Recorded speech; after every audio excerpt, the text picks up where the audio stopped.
વડોદરા શહેરમાં લોકશાહીના મહાપર્વનો હવે સૌથી નિર્ણાયક તબક્કો શરૂ થવા જઈ રહ્યો છે. સ્થાનિક સ્વરાજ્યની ચૂંટણી બાદ હવે સૌની નજર આવતીકાલની મતગણતરી પર ટકી છે.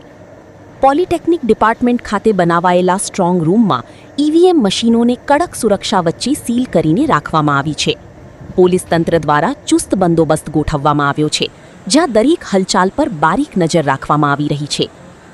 આવતીકાલે સવારે 9 વાગ્યાથી મતગણતરી શરૂ થશે, જેમાં 900થી વધુ કર્મચારીઓ અને અધિકારીઓ પોતાની જવાબદારી નિભાવશે. મતગણતરી કેન્દ્ર પર 4 મેડિકલ ટીમો, 3 ફાયર ફાઇટર ગાડીઓ અને 2 એમ્બ્યુલન્સ પણ તૈનાત રહેશે. સાથે જ વીજ પુરવઠો સતત ચાલુ રહે તે માટે ખાસ વ્યવસ્થા પણ ગોઠવાઈ છે, જેથી સમગ્ર પ્રક્રિયા વિના વિઘ્ને પૂર્ણ થઈ શકે.